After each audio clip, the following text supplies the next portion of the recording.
प्रणाम और नमन करते हुए कार्यक्रम की शुरुआत करता हूं। तो मित्रों, कैसा लग रहा है आप लोगों को? कुछ कुछ हो रहा है? तो फिर अपनी भावनाओं को व्यक्त करते हुए पूरी तालियों की गड़गड़ाहट के साथ राजीव दीक्षित साहब को मंच पर बुलाएं।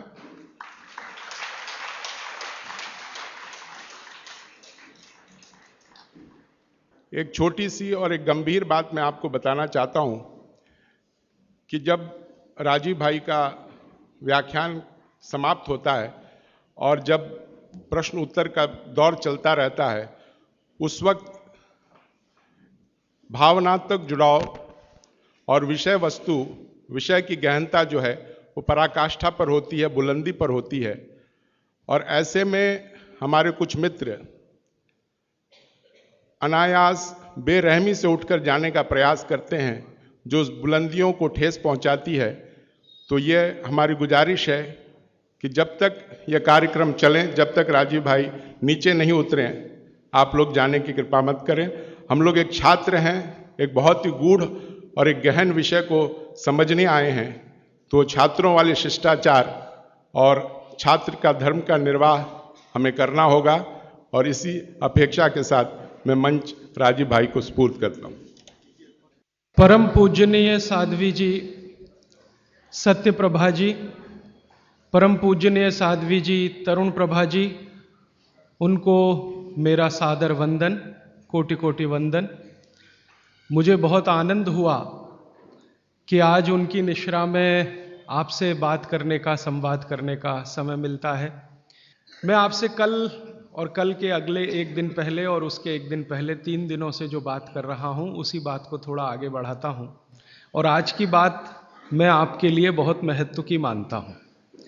अब तक मैंने आपसे अष्टांग हृदयम के जिन सूत्रों पर चर्चा की है, हम लोग हर एक विषय में, आप जानते हैं ना, एक थ्योरी होती है और एक प्रैक्टिकल होता है।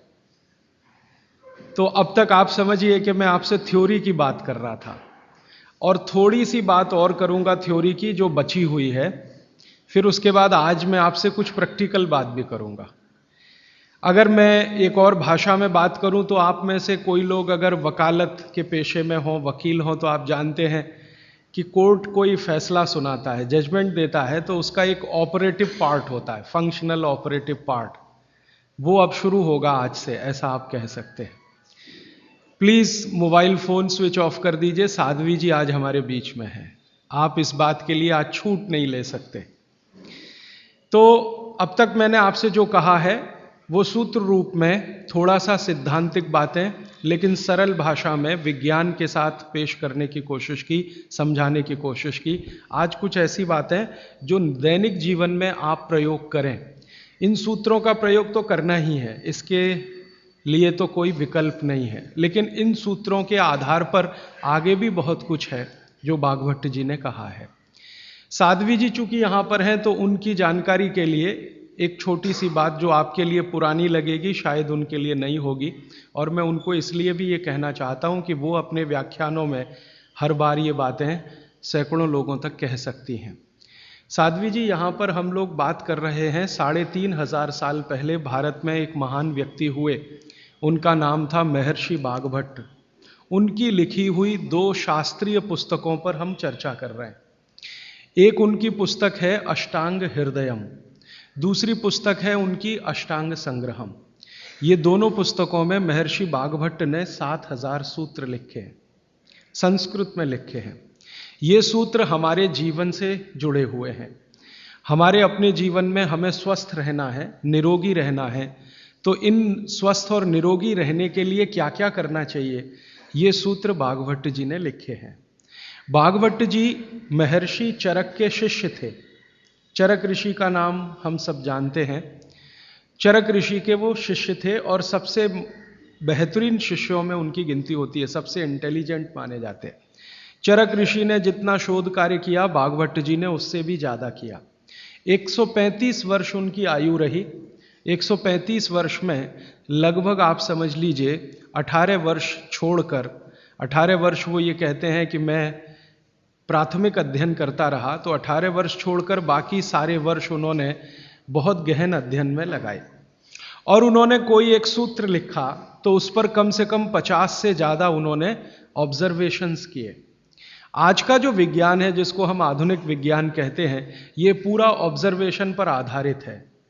ऑब्जर्वेशन को हिंदी में क्या कहते हैं मैम? हाँ, निरीक्षण, परीक्षण या निरीक्षण, हाँ, प्रयोग या परीक्षण या निरीक्षण। तो अगर जैसे उन्होंने कोई सूत्र कह दिया तो उसका 50 बार परीक्षण किया, अलग अलग परिस्थितियों में अलग अलग लोगों पर किया, और जब उन्होंने देखा कि परिणाम वही है, तब सूत्र लिखा। अब हम कल्पना करें कि 7000 सूत्र लिखे हों और एक एक सूत्र पर 50-50 परीक्षण उन्होंने किए हों, तो पूरी जिंदगी उनकी इसी में निकल गई। महर्षि बागभट्ट बाल ब्रह्मचारी थे, अंतिम समय तक वो ब्रह्मचर्य का ही पालन करते रहे, गृहस्थ आश्रम उन्होंने नहीं जिया, लेकिन वो मानते थे कि गृहस्थ आश्रम बहुत महत्व का है। तो ऐसे महर्षि बागभट्ट के सूत्रों को मैं पिछले 6 साल से पढ़ता रहा, और भारत की आज की जो परिस्थिति है, मैं मानता था और आज भी मानता हूं कि उसमें ये बहुत अनुकूल है। आज हमारे भारत की परिस्थिति ऐसी है, 112 करोड़ लोग इस देश में रहते हैं, इनमें से करीब 75 से 80 करोड़ लोग बीमार हैं। सरकार कहती है कि सिर्फ 30 करोड़ लोग हैं स्वस्थ, बाकी सब हैं बीमार। अलग अलग बीमारियां हैं, वात की बीमारियां हैं, पित्त की हैं, कफ की हैं, और इन बीमारियों का इलाज करने के लिए भारत में कुल मिलाकर 23 लाख डॉक्टर हैं रजिस्टर्ड, जो MBBS, BAMS और BHMS तीनों पद्धति के हैं। 23 लाख रजिस्टर्ड डॉक्टर हैं। अगर अनरजिस्टर्ड डॉक्टर भी इसमें मिला दें तो सरकार कहती है लगभग अनरजिस्टर्ड डॉक्टर भी इतने ही हैं, 25 लाख के आसपास। तो कुल मिलाकर हम 50 लाख डॉक्टर मान लें, अनरजिस्टर्ड और रजिस्टर्ड, तो भी मरीजों की संख्या 70 से 80 करोड़ है। एक डॉक्टर एक दिन में अच्छे से अच्छे काम करे तो 30 से ज़्यादा मरीज नहीं देख पाता। तो मैंने एक दिन हिसाब लगाया कि अगर 30 व्यक्ति एक डॉक्टर के सुपुर्द कर दिए जाएं तो 50 लाख डॉक्टर हैं, मुश्किल से 1.5 करोड़ लोगों का इलाज हो सकता है, और रोगी 75 से 80 करोड़ हैं। तो बागभट्ट जी एक सूत्र लिखकर चले गए, वो ये कहते हैं कि हर व्यक्ति अपनी चिकित्सा स्वयं कर सकता है, और इस बात को उन्होंने कहा कि 85% चिकित्सा बहुत आसान है, जो कोई भी व्यक्ति स्वयं कर सकता है। 15% चिकित्सा थोड़ी मुश्किल है, जिसमें आपको विशेषज्ञ की मदद की जरूरत पड़ती है। तो मैंने सोचा क्यों ना ये 85% चिकित्सा जो आसान है वो लोगों तक पहुंचाई जाए। इस दृष्टि से ये व्याख्यान श्रृंखला आयोजित की है। यहाँ पर श्रीमती प्रभा देवी जयप्रकाश जी के नाम से चलने वाला एक ट्रस्ट है, उसके मुख्य व्यक्ति मेरे साथ हैं श्री शुभाकांजी दास, और उनके पुत्र हैं प्रदीप भाई, और उनके सब सहयोगी निरंजन भाई और मेघानी जी, इन सब ने मिलकर ये आयोजन किया। और मेरे जीवन का ये पहला व्याख्यान है जो मैं इस विषय पर दे रहा हूं। इसके पहले इस विषय पर मैंने कहीं बात ही नहीं की, क्योंकि अभी तक तो मैं अध्ययन ही करता रहा। और ये बात करने का ऐसा हो गया कि एक दिन मैं शोभाकांत जी के घर खाना खा रहा था, प्रदीप भाई के साथ बात हो गई कि क्यों ना इस विषय पे बात किया जाए। तो ऐसे ये तय हो गया अनायास, लेकिन मुझे लगा कि ये शायद सार्थक हुआ। कई लोगों ने मुझे कहा, और खासकर बाबूजी माने शोभाकांत जी ने मुझे कहा कि तुम पुराने भाषण देना बंद कर दो, वो जो पेप्सी कोका कोला वाले और विदेशी स्वदेशी वाले या WTO वाले, ये ही कहो। शायद बहुत लोग ऐसा कहते हैं। अगर ऐसा सबका मन बना तो शायद इस विषय में मैं आगे भी और ज़्यादा गहराई से रिसर्च करके बात करता रहूँगा। तो अब तक हमने 3 दिन की व्याख्यानमाला पूरी की है, आज चौथा दिन शुरू हो रहा है। तो कल तक के जितने सूत्र थे वो एक बार मैं आपको दोहरा दूं ताकि आपको याद हो जाए। कल का सबसे पहला महत्व का सूत्र मैंने बोला था कि आप खाना खाने के बाद पानी ना पिएं, पानी हमेशा 1.5 घंटे के बाद पिएं। कारण मैंने उसका बहुत विस्तार से बताया था, उसमें दोबारा जाने की ज़रूरत नहीं है। वो पहला सूत्र था कल का। दूसरा सूत्र था कि पानी जब भी पिएं तो घूट घूट भर के पिएं, एक एक सिप लेकर पानी पिएं, जैसे आप गर्म दूध पीते हैं या गर्म चाय या गर्म कॉफ़ी पीते हैं। और उसका कारण भी मैंने आपको समझा दिया था। तीसरा सूत्र है कि आप जब भी पानी पिएं तो ठंडा ना पिएं, कभी भी ठंडा पानी ना पिएं, हमेशा गुनगुना पानी पिएं। वैसे जैन दर्शन में इसी को पक्के पानी की कहा जाता है, इसको बात वो बिल्कुल वैज्ञानिक है। बागभट्ट जी भी उसका समर्थन करते हैं। हमेशा गुनगुना पानी पीने की कोशिश करें। आप में से कई लोगों ने सवाल पूछे थे कि गर्मियों में भी क्या गुनगुना पानी पिए। भागवती जी की माने तो गर्मियों में भी गुनगुना पी सकते हैं, लेकिन कोई बहुत तकलीफ आए तो मिट्टी के बर्तन का पानी आप गर्मी के दिनों में 3-4 महीने पी सकते हैं। फिर चौथा सूत्र ये था कल का कि पानी कभी भी पिए तो सवेरे उठते ही सबसे पहले जरूर पिए। माने सुबह की शुरुआत पानी से करें, और उसमें मैंने बताया था कि मुंह का कुल्ला किए बिना वो उठते ही पानी आपको पीना है, क्योंकि रात को जब आप सोते हैं तो जो कुछ भी लार मुंह में बनी है ये बहुत ही कीमती है, इसका औषधीय गुण बहुत है। और जैन दर्शन में इसको अहिंसा के साथ जोड़ा हुआ है, और वो मैंने करके भी देखा है कि सुबह की लार गलती से भी आप किसी चींटी या चींटा या मक्खी पे थूक दो, वो तुरंत मर जाएगा। सुबह की लार अगर आपने गलती से चींटी, चींटा या मक्खी पे थूक दिया, वो तुरंत मर जाता है, क्योंकि उसका औषधीय गुण बहुत प्रबल होता है सुबह सुबह। तो जैन दर्शन ने इसको अहिंसा से जोड़ा, भागवत जी ने इसको शरीर स्वास्थ्य से जोड़ा। तो ये 4 सूत्र मैंने कल आपको बताए थे, ये बहुत फंक्शनल हैं, ऑपरेटिव। इसके पहले 5 सूत्र पिछले 2 दिनों में मैंने बात की थी। आने वाले शायद एक दिन मैं सब सूत्रों को फिर से रिपीट कर दूंगा ताकि आपको भूलने ना पाए, आसानी से याद हो। अभी मैं आगे बढ़ता हूं। कल के सूत्र को आगे बढ़ाते हुए मैं एक सूत्र आपके सामने रख कहता हूं। भागवत जी कहते हैं बहुत गहरी बात। वो ये कहते हैं, ये साध्वी जी हैं इसलिए मुझे आज कहना बहुत उपयोगी भी लग रहा है इस सूत्र का। मैं सोचा था कि कल कहूंगा, लेकिन आज कह रहा हूं। भागवत जी कहते हैं कि जब आप भोजन करें कभी भी, तो भोजन का समय थोड़ा निश्चित करें। भोजन का समय निश्चित करें। ऐसा नहीं कि कभी भी कुछ भी खा लिया। हमारा ये जो शरीर है ये कभी भी कुछ भी खा लेने के लिए नहीं है। इस शरीर में जठर है, मैंने आपसे कहा, उसमें अग्नि प्रदीप्त होती है। तो भागवती जी कहते हैं कि जब जठर में अग्नि सबसे ज्यादा तीव्र हो उसी समय भोजन करें, तो आपका खाया हुआ एक एक अन्न का हिस्सा पाचन में जाएगा और रस में बदलेगा, और रस में से मांस, मज्जा, रक्त, वीर्य, मल, मूत्र, मेद और आपकी अस्थियां, इनका विकास होगा। तो कभी भी कुछ ना खाएं। ये पद्धति भारत की नहीं है, ये यूरोप की है। यूरोप में डॉक्टर्स हैं, वो हमेशा कहते हैं कि थोड़ा थोड़ा खाते रहो, कभी भी खाते रहो। हमारे यहां ये नहीं है, थोड़ा थोड़ा खाते रहो, कभी भी खाते रहो। आपको दोनों का अंतर समझाना चाहता हूं। भागवत जी कहते हैं कि खाना खाने का समय निर्धारित करें, और समय निर्धारित होगा उससे जब आपके पेट में अग्नि की प्रबलता हो, जठर अग्नि की प्रबलता हो। भागवत जी ने इस पे बहुत रिसर्च किया, और वो कहते हैं कि 1.5-2 साल के रिसर्च के बाद उनको पता चला कि जठर अग्नि कौन से समय सबसे ज्यादा तीव्र होती है। जठर अग्नि कौन से समय सबसे ज्यादा तीव्र होती है। तो वो कहते हैं कि जब सूर्य का उदय होता है, सूर्य का जब उदय होता है तो सूर्य के उदय होने से लगभग 2.5 घंटे तक जठर अग्नि सबसे ज्यादा तीव्र होती है।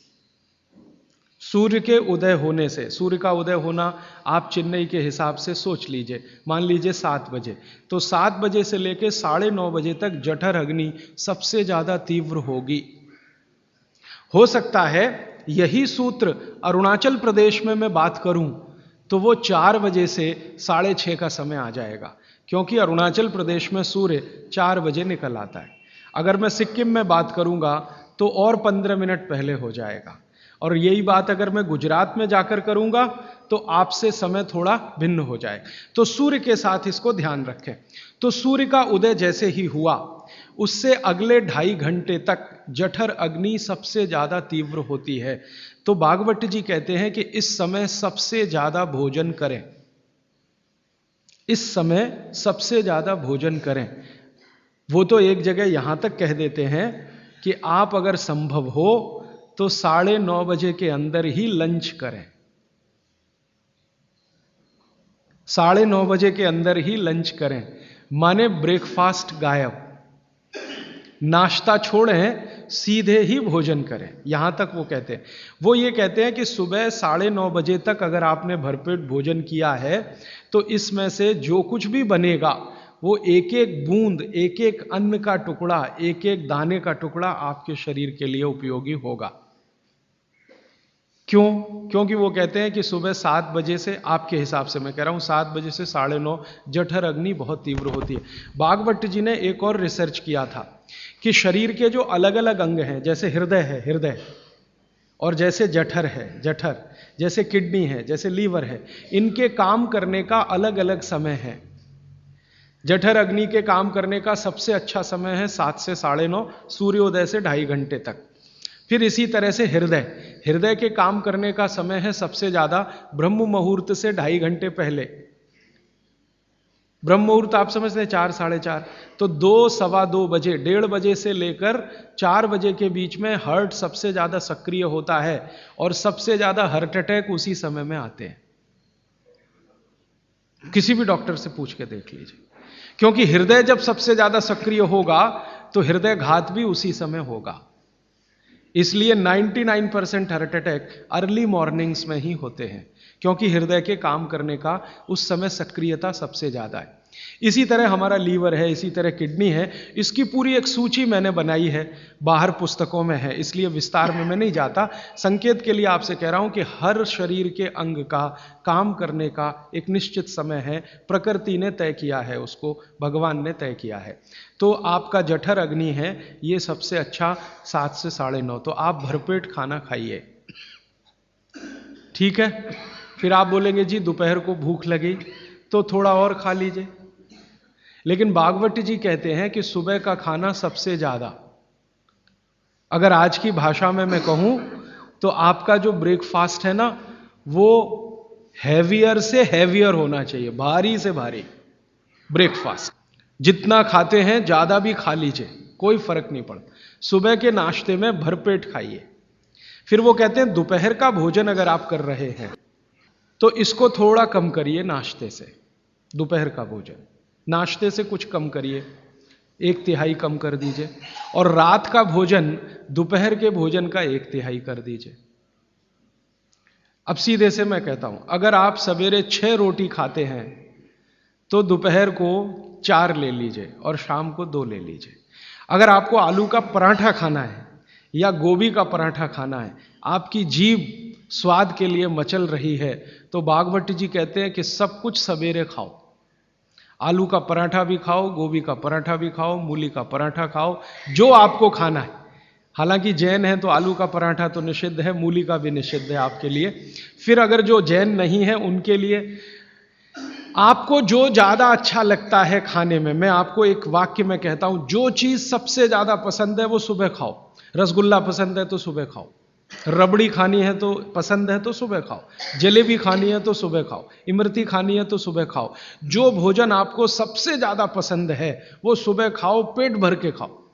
वो ये कहते हैं कि इसमें छोड़ने की जरूरत नहीं है, पेट भर के खाओ तो पेट की संतुष्टि हुई, मन की भी संतुष्टि होती है। और भागवत जी कहते हैं कि भोजन में मन की संतुष्टि पेट की संतुष्टि से ज्यादा बड़ी है। मन हमारा जो है ना, ये खास तरह की वस्तुओं से या हार्मोन से या एंजाइम से संचालित है। मन को आज की भाषा में डॉक्टर्स लोग जो गिनते हैं ना, हालांकि वो है नहीं, लेकिन उन्होंने जो कहा है वो पीनियल ग्लैंड के बारे में है।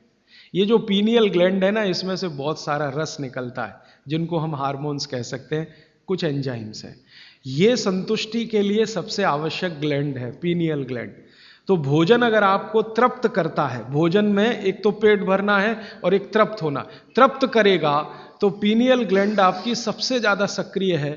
तो जो भी रस और एंजाइम चाहिए शरीर को, नियमित रूप से समान अंतर पे निकलते रहते हैं। और जो भोजन से तृप्ति नहीं है तो गड़बड़ होती है पीनियल ग्लैंड, और पीनियल ग्लैंड की गड़बड़ी पूरे शरीर में पसर जाती है और आपको तरह तरह के रोगों का शिकार बना दे। अगर आप तृप्त भोजन नहीं कर पा रहे हैं तो निश्चित रूप से 10-12 साल के बाद आपको मानसिक क्लेश होगा और रोग होंगे। मानसिक रोग बहुत खराब है, आप सिजोफ्रेनिया के शिकार हो सकते हैं, डिप्रेशन के शिकार हो सकते हैं, आपको कई ऐसी गंभीर बीमारियां हो सकती हैं। भागवत जी कहते हैं कि आप भोजन करते हुए अगर संतुष्ट नहीं है तो 27 तरह की बीमारियों से ग्रसित हो सकते हैं। उनकी पूरी सूची है, वो पुस्तक में है। कभी भी भोजन करें तो पेट तो भरे ही, मन भी तृप्त हो। और मन के तृप्त और पेट के भरने का सबसे अच्छा समय सवेरे का ही है। अब मैंने ये भागवत जी के सूत्र को चारों तरफ देखना शुरू किया तो मुझे पता चला कि मनुष्य को छोड़कर जीव जगत का हर प्राणी इस सूत्र का पालन कर रहा है, मनुष्य को छोड़कर। क्योंकि मनुष्य को मैं मूर्ख मानता हूं, हालांकि मनुष्य अपने को होशियार समझता है, लेकिन मनुष्य से ज्यादा होशियार ये जीव जगत के प्राणी हैं। आप चिड़िया को देखो, चिड़िया, कितने भी तरह की चिड़िया, सवेरे सूरज उगते ही उसका खाना शुरू हो जाता है और भरपेट खाती है। 6 बजे के आसपास आप राजस्थान में निकल जाओ, गुजरात में निकल जाओ, सब चिड़िया अपने अपने काम पे लगी हुई है, खाना खाने में खूब जम के खाती है।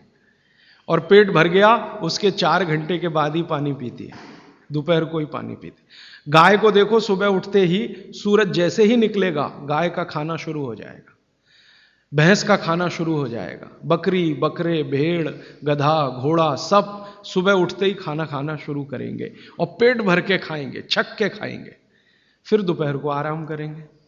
तो ये सारे जानवर, सारे जीव जंतु, आप सांप को देखो, बिच्छू को देखो, कीड़ी को देखो, चींटी को देखो, चींटे को देखो, सब जानवर, सब जीव जंतु जो हमारी आंखों से दिखते हैं, जो नहीं भी दिखते हैं, ये सबका भोजन करने का समय सवेरे सूर्योदय का ही है। सूर्योदय के साथ ही ये सब भोजन करते हैं, इसलिए ये हमसे ज्यादा स्वस्थ रहते हैं। मैंने आपको कई बार ये कहा है, आप उसको हंस देते हैं, किसी भी चिड़िया को डायबिटीज नहीं होता, किसी भी बंदर को हार्ट अटैक नहीं आता।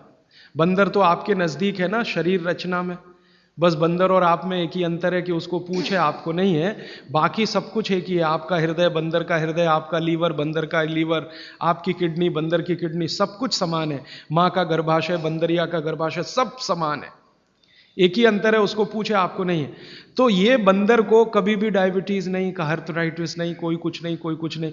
मेरे एक बहुत अच्छे मित्र हैं डॉक्टर रविंद्रनाथ शानबाग, वो रहते हैं कर्नाटक में। कर्नाटक में एक उडुपी नाम की जगह है, वहाँ रहते हैं, बहुत बड़े प्रोफेसर हैं, मेडिकल कॉलेज में काम करते हैं। उन्होंने एक बड़ा गहरा रिसर्च किया। उन्होंने कहा कि मैंने जिंदगी भर, माने 15-16 साल उन्होंने एक रिसर्च किया कि बंदर को बीमार बनाओ, क्योंकि उन्होंने बहुत सारे वैज्ञानिकों से यह सुन रखा है कि बंदर बीमार नहीं होता, और बीमार होगा तो मरेगा ही, जीवित नहीं रहेगा, तो बंदर को बीमार बनाओ। तो उन्होंने तरह तरह के वायरस और बैक्टीरिया बंदर को डालना शुरू किया, कभी इंजेक्शन के माध्यम से, कभी किसी माध्यम से। वो कहते हैं कि मैं 15 साल असफल रहा, बंदर को कुछ नहीं हो सकता। और मैंने कहा कि आपने ये बता दिया कि ठीक है बंदर को कुछ नहीं हो सकता। वो कहते हैं कि मैंने बहुत कोशिश किया कि उसके ब्लड का कोलेस्ट्रॉल बढ़ा दूं, बढ़ता ही नहीं। तब उन्होंने एक दिन रहस्य की बात बताई, वो आपको भी मैं बता देता हूं कि बंदर का जो ब्लड है ना, उसका RH फैक्टर दुनिया में सबसे आदर्श है। और आपका RH फैक्टर जब नापता है ना कोई डॉक्टर, तो बंदर से ही कंपेयर करता है, वो बताता नहीं आपको, ये अलग बात है, कंपैरिजन बंदर से ही होता है। कारण उसका है कि उसको कोई बीमारी आ नहीं सकती, ब्लड में कोलेस्ट्रॉल बढ़ता नहीं, ट्राइग्लिसराइड कभी बढ़ता नहीं, डायबिटीज कभी होती नहीं, शुगर कितनी भी बाहर से इंट्रोड्यूस करो उसके ब्लड में टिकती नहीं। तो वो प्रोफेसर साहब कहते हैं यार ये सब एक ही चक्कर है कि बंदर सवेरे ही सवेरे भरपेट खाता है, जो आदमी नहीं खा पाता। तो वो प्रोफेसर रविंद्रनाथ शानबाग ने कुछ अपने मरीजों को कहा कि देखो भैया, बंदर की तरह से खाओ, माने सुबह सुबह भरपेट खाओ। तो उनके कई मरीज हैं जिन्होंने पर उन्होंने एक्सपेरिमेंट किया, और वो मरीज बताते हैं कि जब से उन्होंने सुबह भरपेट खाना शुरू किया, किसी की डायबिटीज माने शुगर कम हो गई, किसी का कोलेस्ट्रॉल कम हो गया, किसी के घुटने का दर्द कम हो गया, किसी के कमर का दर्द कम हो गया, किसी का कुछ, गैस बनना बंद हो गई, पेट में जलन होना बंद हो गई, नींद अच्छी आने लगी, वगैरह वगैरह सारे इंप्रूवमेंट वो बोलते हैं होते हैं। तब से वो चिल्ला चिल्ला कर कहते हैं, और ये बात भागवत जी 3500 साल पहले कहते हैं कि सुबह का खाना सबसे अच्छा, माने सबसे ज्यादा खाना है, सबसे अच्छा खाना है, जो भी स्वाद आपको लगता है वो सुबह ही खाइए। तो सुबह का खाना फिक्स करिए, समय तय करिए। तो समय मैंने आपको बता दिया, सूरज उगा और 2.5 घंटे तक, माने 9:30 बजे तक, ज़्यादा से ज़्यादा 10 बजे तक आपका भोजन हो जाना चाहिए। और ये भोजन तभी होगा जब आप नाश्ता बंद करेंगे। ये नाश्ता हिंदुस्तानी चीज़ नहीं है, ये अंग्रेजों की है। और आप जानते हैं ना हमारे यहाँ चक्कर क्या चल गया है, नाश्ता थोड़ा कम करेंगे, लंच थोड़ा ज़्यादा करेंगे, डिनर उससे भी ज़्यादा करेंगे। सवा सत्यानाश, एकदम उल्टा। भागवत जी कहते हैं कि नाश्ता सबसे ज़्यादा करो, लंच उससे कुछ कम करो, डिनर सबसे कम करो। हमारा बिल्कुल उल्टा चक्कर है, डिनर सबसे ज़्यादा, लंच उससे कुछ, और नाश्ता सबसे कम। ये अंग्रेज और अमरीकियों के लिए नाश्ता कम है। कारण पता है? वो लोग नाश्ता हल्का ही करें तो उनके लिए अच्छा है, हमारे लिए नाश्ता ज़्यादा ही करना बहुत अच्छा है। कारण उसका एक ही है कि अंग्रेजों के देश में सूर्य नहीं निकलता। साल में 8-8 महीने तक सूरज के दर्शन नहीं होते। और ये जो जठर अग्नि है ना, ये सूरज के साथ सीधे संबंधित है। जैसे जैसे सूर्य तीव्र होगा, अग्नि तीव्र होगी, जैसे जैसे सूर्य कम होगा, अग्नि भी कम होगी। तो यूरोप और अमेरिका में सूरज निकलता नहीं, साल में 8-8 महीने बर्फ पड़ती है, -40 डिग्री सेंटीग्रेड तापमान होता है, तो वहाँ जब सूरज है नहीं तो जठर में अग्नि हो नहीं सकती, तो वो नाश्ता हैवी नहीं कर सकते, करेंगे तो उनको तकलीफ हो जाएगी। इसलिए मैंने सबसे पहले दिन जो सूत्र बोला था, अपनी आबो हवा, अपना पर्यावरण, अपना वातावरण, अपनी तासीर, इसको ध्यान में रखकर ही चलें। तो आपके देश की जो आबो हवा और तासीर है वो ये कि हर दिन सूरज निकलता है, सुबह निश्चित रूप से निकलता है, अगले दिन भी निकलेगा, करोड़ों साल से निकल रहा है, अगले करोड़ों साल तक निकलेगा। इसलिए भारत में every morning is good morning, सभी सुबह अच्छी है। यूरोप वाले तरसते हैं गुड मॉर्निंग के लिए, अच्छी सुबह होती नहीं वहां। इसलिए हर एक आदमी दूसरे को विश करता है, may I wish you to have a good morning. इसलिए वो गुड मॉर्निंग वाले लोग हैं। हमारे यहां तो every morning is good morning. तो हम गुड मॉर्निंग में क्यों फंसे हुए हैं? तो गुड मॉर्निंग से निकलिए, नमस्ते में आइए, नमस्कार में आइए, वणक्कम में आइए। ये गुड मॉर्निंग आपके लिए काम की चीज नहीं है। और ये गुड मॉर्निंग जुड़ी हुई है आपके पेट से। जितनी अच्छी सुबह होगी, माने सूर्य जितना अच्छा होगा, उतनी तीव्र जठर अग्नि होगी, उतना ही अच्छा भोजन करिए। तो वो कहते हैं कि सुबह का खाना आप भरपेट खाइए, माने नाश्ते को लंच में बदल दीजिए, ठीक है? 9:30 बजे तक, 10 बजे तक ज़्यादा से ज़्यादा। फिर आप इसमें तर्क और कुतर्क मत करिए, जी हमको दुकान जाना है, हमको ऑफिस जाना है, हमको दुनियादारी संभालनी है। किसके लिए? इसी पेट के लिए ना। ये दुनियादारी कर किसके लिए? आप इसी पेट के लिए ना। तो पेट तो दुरुस्त होने के लिए भागवत जी कह रहे हैं कि भाई इसको संभाल लो तो दुनियादारी संभलती है। और ये गया तो दुनियादारी संभाल के करेंगे क्या? मान लीजिए पेट ठीक नहीं है, स्वास्थ्य ठीक नहीं है, आपने 10,000 करोड़ कमा लिया, क्या करेंगे? डॉक्टर को ही देंगे ना। तो डॉक्टर को देने से अच्छा किसी गौशाला वाले को दे दीजिए, पेट दुरुस्त कर लीजिए। तो पेट आपका है तो दुनिया आपकी है, ये आप जान लीजिए। इसलिए पेट को दुरुस्ती के लिए भागवत जी कहते हैं सुबह का खाना भरपेट खाइए। माने आप बाहर निकलें घर के तो छक्कर खाना खा के निकलिए, भोजन करके ही निकलिए। दोपहर को 12 बजे से 1 बजे के बीच में जठर अग्नि की तीव्रता कम होना शुरू होती है। तो उस समय थोड़ा कुछ हल्का खाएं, माने जितना सुबह खाया उससे कुछ कम खाएं तो अच्छा है, ना खाएं तो और भी अच्छा है। खाली फल खा लें, जूस पी लें, दही पी लें, मट्ठा पी लें, आदि आदि। शाम को फिर खाएं। अब शाम का भागवत जी कहते हैं कि आपने एक चीज देखी है ना, वो बहुत प्रकृति से सीखने की जरूरत है। दीपक भरा तेल का दीपक आप जलाना शुरू करिए तो पहली लौ खूब तेजी से जलेगी, ठीक है? और अंतिम लौ भी तेजी से जलेगी। माने दीपक जब बुझने वाला होगा तो बुझने से पहले वो बहुत तेज जलेगा। यही पेट का भी नियम है। जठर अग्नि सुबह सुबह बहुत तीव्र होगी और शाम को जब सूर्य अस्त होने जा रहा है तब भी तीव्र होगी, बहुत तीव्र होगी। तो कहते हैं शाम का खाना सूरज के रहते रहते खा लो। सूरज डूबा तो अग्नि भी डूबी। तो वैसे तो जैन दर्शन में कहा है रात्रि भोजन निषेध है, भागवत जी भी यही कहते हैं, तरीका अलग है बस। आप अहिंसा के लिए कहते हैं, वो स्वास्थ्य के लिए कहते हैं। वो ये कहते हैं शाम का खाना तो सूरज डूबने के बाद दुनिया में कोई नहीं खाता। गाय को खिला के देख लो, नहीं खाएगी। भैंस भी नहीं खाती, खिला के देख लो। बकरी भी नहीं खाएगी, बकरा गधे को खिला के देख लो, खाता नहीं। हाँ, बिल्कुल नहीं खाता। आप खाते हैं तो आप अपने को कंपेयर कर लीजिए कि किसके साथ हैं आप। कोई जानवर, कोई जीव राशि सूरज डूबने के बाद खाती नहीं, तो आप क्यों खा रहे हैं? प्रकृति का नियम भागवत जी कहते हैं पालन करिए। माने रात का खाना जल्दी कर दीजिए, सूरज के रहते रहते। माने 5-6 बजे के आसपास आपके यहां सूरज डूबता है, 6 बजे या 6:30 बजे, वही समय सबसे अच्छा है, डूबने से पहले। अब कितना पहले? तो भागवत जी ने उसका कैलकुलेशन दिया, 40 मिनट पहले। सूरज डूबने का समय पता कर लीजिए। चेन्नई में सूरज शाम को 7 बजे डूब रहा है, तो 6:20 तक। 6 बजे डूब रहा है तो 5:20 तक। ये हिंदुस्तान के किसी भी कोने में चले जाइए, सूरज डूबने से 40 मिनट पहले का ही निकलेगा। तो 40 मिनट पहले शाम का खाना खा लीजिए, और सुबह का तो सूरज निकलने के 2.5 घंटे तक कभी भी खा लीजिए। दोनों समय पेट भर के खा लीजिए। फिर कहेंगे जी रात को क्या? तो रात के लिए भागवत जी कहते हैं कि एक ही चीज है रात के लिए, कि आप कोई तरल पदार्थ ले सकते हैं, जिसमें सबसे अच्छा उन्होंने दूध कहा है। साध्वी जी तो वो भी नहीं ले सकते, साधु तो वो भी नहीं ले सकते, लेकिन आप गृहस्थी लोग हैं तो इतनी छूट चाहें तो आप ले सकते हैं।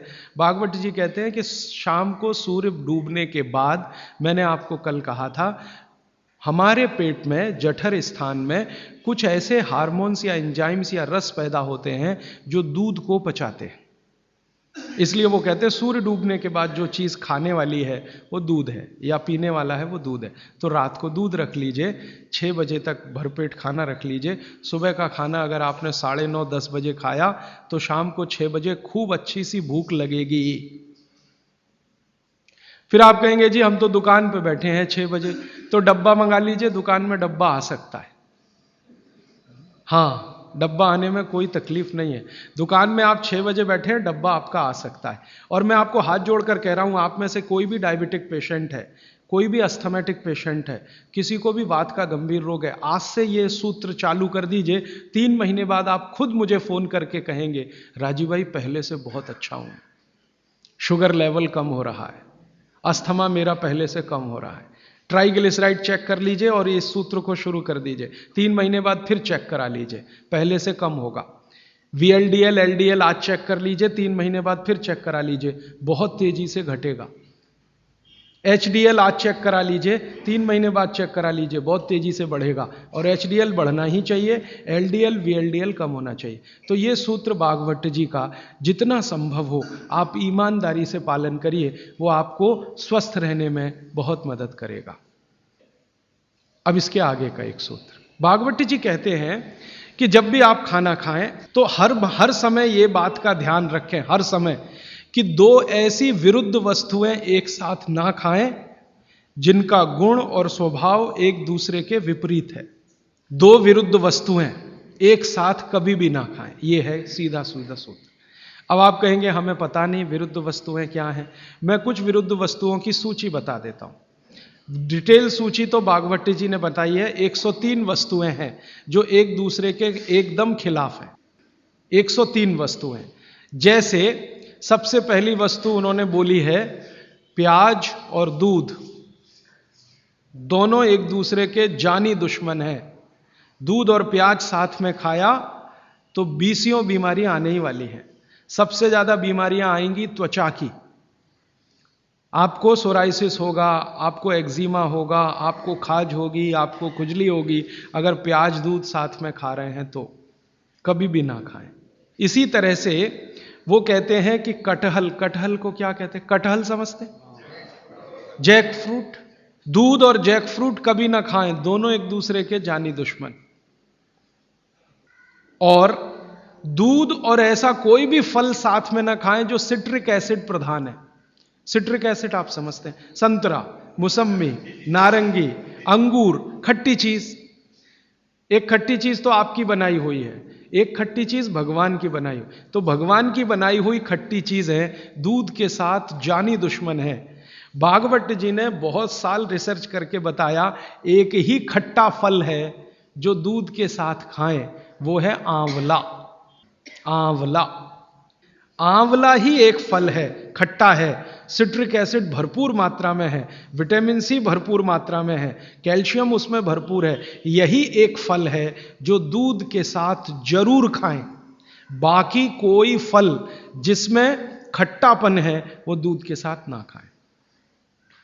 आम भी, आम अगर खट्टा है तो दूध के साथ ना खाएं, मीठा है तभी खाएं। आम और दूध की दोस्ती बहुत जबरदस्त है, लेकिन खट्टे आम की दूध से दोस्ती नहीं है। मीठा आम, एकदम मीठा आम, पका हुआ आम, उसी को दूध के साथ खा सकते हैं। एक और उन्होंने गिना है, वैसे तो आप जैन हैं तो ये बात आपके लिए लागू ही नहीं होती, लेकिन जैन नहीं है इसलिए कह रहा हूं, तो कभी भी शहद और घी एक साथ ना खाएं। दुनिया का सबसे खराब जहर है ये, शहद और घी। शहद घी साथ में ना खाएं, शहद खाना है तो घी ना खाएं, घी खाना है तो शहद ना खाएं। इसी तरह से उड़द की दाल और दही गलती से भी साथ में ना खाएं। उड़द की दाल, वैसे तो मैंने कल बोला था द्विदल, द्विदल में सबसे खतरनाक है उड़द की दाल। उड़द की दाल के बारे में जितनी भी रिसर्चेस भारत में हुई हैं वो ये कहती हैं कि ये दालों की राजा है, इसलिए ये अकेला ही खाएं, इसके साथ दही नहीं खा सकते। उड़द की दाल के साथ, दालों की राजा है, राजा अकेला ही रहता है ऐसा कहा जाता है। तो वो कहते हैं उड़द की दाल भरपूर खाएं, मना नहीं है, लेकिन अकेली खाएं। और बाकी जो दालें हैं, अरहर की दाल है, मूंग की दाल है, तो मैंने कल कहा था कि ये भी द्विदल में है, दही तो ना खाएं। लेकिन कोई मजबूरी में खाना है तो उपाय मैंने बताया था कि दही गर्म करके खाएं, माने दही में बघार लगा के खाएं ताकि तासीर गर्म हो जाए उसकी, या मट्ठा गर्म करके खाएं तासीर उसकी गर्म हो जाए। लेकिन मेरी आपको विनम्र विनती है, उड़द की दाल के साथ तो बिल्कुल ना दही खाएं, ना मट्ठा खाएं, बघारा हुआ भी नहीं खाएं। भागवत जी कहते हैं कि चलेगा ही नहीं। मैंने इस पे मेरे अपने शरीर पे एक्सपेरिमेंट किया। मैंने एक दिन कहा कि चलो खा के देखते हैं, भागवत जी ने कहा ना खाएं, खा के देखें क्या होता है शरीर को। तो मैंने खाने से पहले मेरा ब्लड प्रेशर चेक किया, और उड़द की दाल खाने के बाद दही खाया और फिर ब्लड प्रेशर चेक किया, तो मेरा ब्लड प्रेशर 22 से 25% बढ़ा हुआ था। फिर मैंने सोचना शुरू किया कि रोज रोज अगर मैं ये खाने लगूं उड़द की दाल और दही उड़द की दाल, तो 100% 6-8 महीने में हार्ट अटैक आ ही जाएगा। इसका मतलब माताओं बहनों से हाथ जोड़कर निवेदन है, दही बड़ा कभी भी नहीं, क्योंकि दही बड़ा में उड़द की दाल का बड़ा अगर है तो दही बिल्कुल नहीं। अगर आपको दही बड़ा खाना ही है तो मूंग की दाल का, मूंग की दाल का बड़ा है, दही बघार कर या मट्ठा बघार कर आप ले सकते हैं। उड़द की दाल का बड़ा अगर बनाया है तो दही के साथ तो गलती से भी नहीं। उड़द की दाल का बड़ा सीधे चटनी से खा सकते हैं, दही से नहीं। और अगर शादी ब्याह है आपके घर में तो मीनू बनाते समय ध्यान रखें कि मेहमानों को उड़द की दाल का बड़ा और दही ना परोसें, नहीं तो दोहरे पाप के भागीदार बने। आप अपना तो नाश करेंगे ही, आने वालों का भी नाश करेंगे। और अतिथि देवता है, उसको जहर ना खिलाएं। तो ऐसी एक सूची है, मैंने तो आपको 4-5 चीजें बताई हैं, विस्तार से आप पुस्तक में देख सकते हैं। वो सूची ये कहती है 103 वस्तुओं की, ये चीज इसके साथ ना खाएं, ये चीज इसके साथ ना खाएं। तो भागवत जी कहते हैं 2 विरोधी चीजें साथ में ना खाएं। और वो कहते हैं कि अगर आपने ये सूत्र धारण कर लिया तो जिंदगी भर आप निसंकोच बिना किसी रोग के जीवन बिता सकते हैं। तो आज का एक सूत्र मैंने बोला, फिर ये दूसरा सूत्र हुआ, अभी तीसरे सूत्र पे चलता हूं आज का। भागवत जी कहते हैं कि खाना आप जब भी खाएं तो उसको जमीन पर बैठकर ही खाएं, जमीन पर बैठकर खाएं। मैं जैसे बैठा हूं ना, इसको आयुर्वेद की भाषा में कहते हैं सुख आसन। ये आसन में खाना खाएं। क्यों खाएं जी, प्रश्न आएगा आपके मन में। तो भागवत जी समझाते हैं कि जब आप इस आसन में बैठते हैं, सुख आसन में, तो आपके शरीर का जो जठर है ना, ये जो है सबसे ज्यादा तीव्र है। और इस आसन में इसकी तीव्रता हमेशा मेंटेन रहती है। आप अभी कुर्सी पर बैठे हैं, इसमें तीव्रता घट जाती है, और खड़े हो जाएं तो बिल्कुल कम हो जाएगी। कारण क्या है? आप शरीर के बारे में थोड़ा जानते हैं ना, हमारे शरीर में कई चक्र हैं, कई चक्र हैं। एक चक्र जो है ना, ये जो पीछे है, जहां पर आपका हिप जॉइंट्स और आपका ये जो मन का होता है, जहां मिलते हैं, वो सबसे महत्वपूर्ण चक्र है। ये प्रदीप्त होता है तभी, मन दीप्त होता है जब आप इस स्थिति में बैठें, और इसका जठर पर सीधे असर है। और ये असर आप अगर महसूस करना चाहते हैं तो जमीन पे बैठ के ही खाएं। और वो ये कहते हैं कि भोजन की जो थाली है वो आप बैठें उससे थोड़ा ऊपर रहे, माने पट्टा रख के या स्टूल रख के थाली उस पर ऐसे बैठ के खाएं। बागवट जी ने और एक बात कही है कि सबसे अच्छा तो ये है सुखासन, जिसमें आप बैठकर खाना खाएं। वो कहते हैं और एक आसन है जिसमें आप खाना खा सकते हैं, बाकी किसी में भी नहीं। वो गाय का दूध जब निकालते हैं ना, कैसे बैठते हैं, बस उस स्थिति में भी आप खाना खा सकते हैं, उकड़ू। गाय दूध निकालने का जो स्थिति है बैठने का, उस स्थिति में बैठ के आप खाना खा सकते हैं, लेकिन वो आपके लिए नहीं है। इसको ध्यान से सुन लीजिए, क्योंकि आगे उन्होंने एक वाक्य लिख दिया कि जो शरीर श्रम ज्यादा करते हैं, जो शरीर श्रम ज्यादा करते हैं, जैसे किसान, जैसे हमारे कारीगर मजदूर, उनके लिए उकड़ू बैठकर खाना खाना सबसे अच्छा। खाते भी हैं, माने वो चेले हैं सब बागवट के। और आप जो शरीर श्रम कम करते हैं, आपके लिए इस आसन में बैठकर खाना खाना अच्छा। अब आप आज से एक ऑब्जर्वेशन कर लीजिए कि जितने लोग इस बात से परेशान हैं कि उनका पेट आगे निकल आया है, वो इस आसन में बैठ के खाना खाना शुरू कर दें और 3 महीने के बाद फिर देखें तो उनका पेट पहले से कम ही होगा, आगे नहीं आएगा। और ये जो डाइनिंग टेबल पे बैठ के खाना खाएंगे, पेट आगे निकलता ही जाएगा, क्योंकि कुर्सी आपके लिए बनी नहीं है, ये अंग्रेजों के लिए बनी है। अंग्रेजों के लिए कुर्सी इसलिए बनी है कि ठंड बहुत है ना, तो जॉइंट्स कड़क रहते हैं उनके, सभी जॉइंट्स कड़क होंगे, कठोरता आएगी। आपके यहाँ गर्मी बहुत है तो आपके जॉइंट्स में फ्लेक्सिबिलिटी है, तो आप आसानी से जमीन पे बैठ सकते हैं। कोई अंग्रेज नहीं बैठ सकता जैसे मैं बैठा हूं, अमरीकी नहीं बैठ सकता, क्योंकि घुटने कड़क हैं, हिप जॉइंट्स कड़क हैं, बैठने में तकलीफ है। तो उन्होंने अपनी तकलीफ को कम करने के लिए कुर्सी का आविष्कार किया है। आधे तो बैठे, पूरे नहीं बैठ सकते, तो वो आपके लिए नहीं है कुर्सी, ये अंग्रेजों की देन है। तो मेरी आपको विनती है कि डाइनिंग टेबल पे खाना ना खाएं। तो आप कहेंगे जी ले लिया तो बहुत सारा कचरा भर रखा है आपने घर में, क्या करेंगे उसका? हमको हिंदुस्तानियों को पिछले 60-70 साल में या 100 साल में एक गजब बीमारी हुई है, दुनिया भर का कचरा घर में लाके रखना। हाँ, ये इतनी खराब बीमारी आई है हमको कि बिना सोचे बिना समझे कचरा ला के घर में रखना। रसोइयों में मैं घरों में जाता हूं ना, टीन टपरे के इतने डब्बे होते हैं, खाली हैं, फेंकेंगे नहीं, संभाल के संभाल के संभाल के, कब काम आएंगे मालूम नहीं, लेकिन वो भरते ही जाते हैं, भरते ही जाते हैं। रसोई में इतने डिब्बे डब्बियां हैं, काम के शायद उसमें आधे भी नहीं है, लेकिन रखा हुआ है।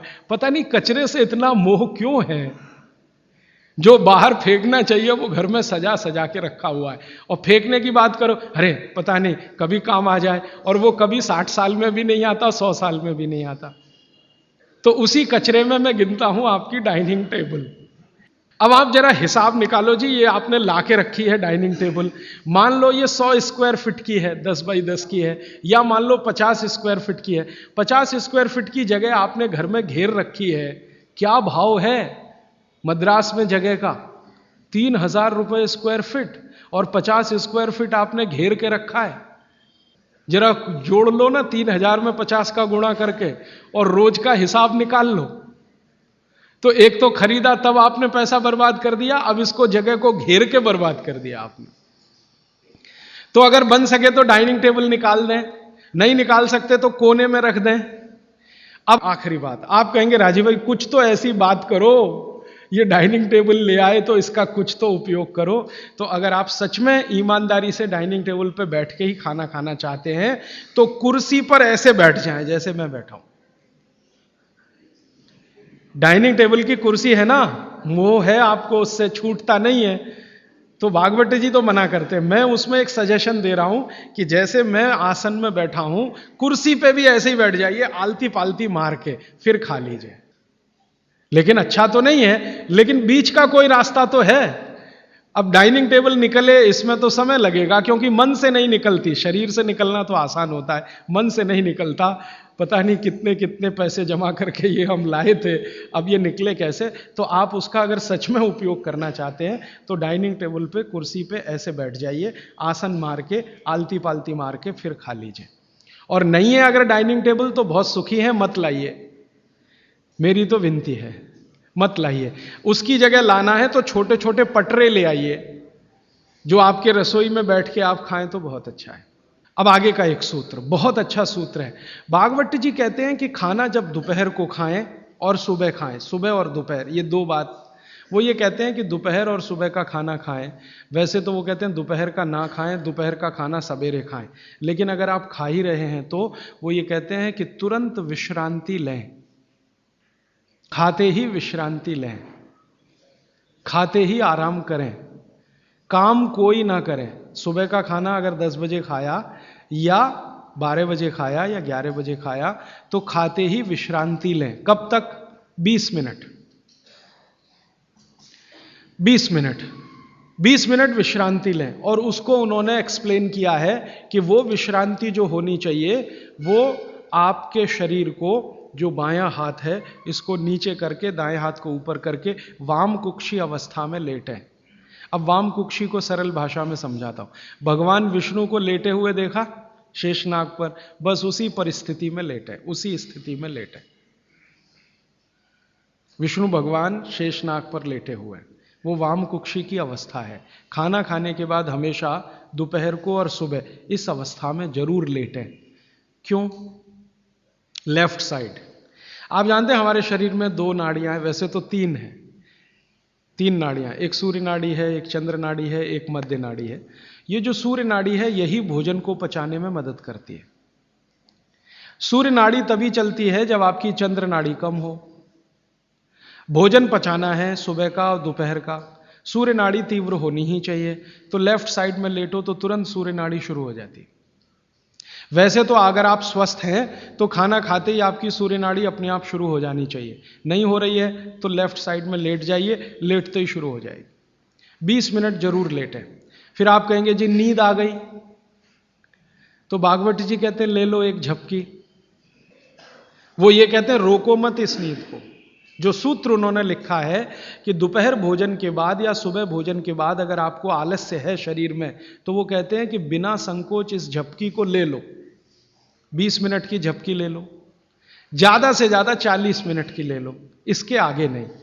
तो अगर आप भोजन के बाद इस विश्रांति ले लें 20 से 40 मिनट, तो अगले आधे दिन काम करने को बहुत एनर्जी आपके पास आएगी। आप चाहें तो आज ही करके देख लें।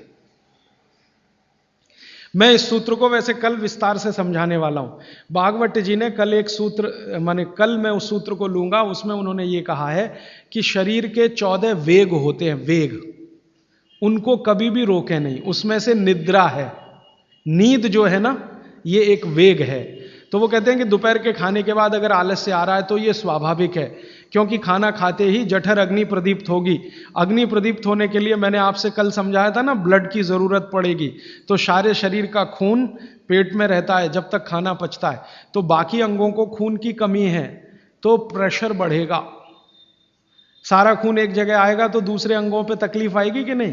तो ब्रेन को प्रेशर आता है, तो ब्रेन रिलैक्स होना चाहता है, इसलिए भोजन के बाद आपको सुस्ती आएगी ही। ये प्रकृति का नियम है। तो आप ले लेना उस नींद को, छोड़ते क्यों हैं? बहुत कीमती है, लोगों को मिलती नहीं। गोलियां खाते हैं फिर भी नहीं आती। करोड़ों रुपए लेने वालों को मैंने देखा है, आती ही नहीं है नींद। आपको आ रही है तो बात बहुत सुखी है। तो आप दोपहर की झपकी ले लें। मैं आपको और एक छोटी सी जानकारी बताऊं कि भागवत जी के इस सूत्र पर यूरोप और अमेरिका में बहुत रिसर्च हो रही है आजकल। ऑस्ट्रेलिया में, ब्राजील में और मैक्सिको में कई कंपनियां ऐसी हैं जिन्होंने लंच के बाद ब्रेक देना शुरू किया है अपने कर्मचारियों को। और ब्राजील और मैक्सिको और ऑस्ट्रेलिया तीनों देश की सरकारें 2008 में कानून बनाने जा रही हैं, कानून बनने जा रहा है कि हर एक कर्मचारी को लंच के बाद झपकी लेने के लिए ब्रेक देना कंपलसरी है। तो सभी कंपनियों को ऑर्डर आया है सरकार का कि अपने ऑफिस की डिजाइन इस तरह से करो कि कोई भी कर्मचारी जहां बैठकर काम कर रहा है वहां झपकी भी ले सके।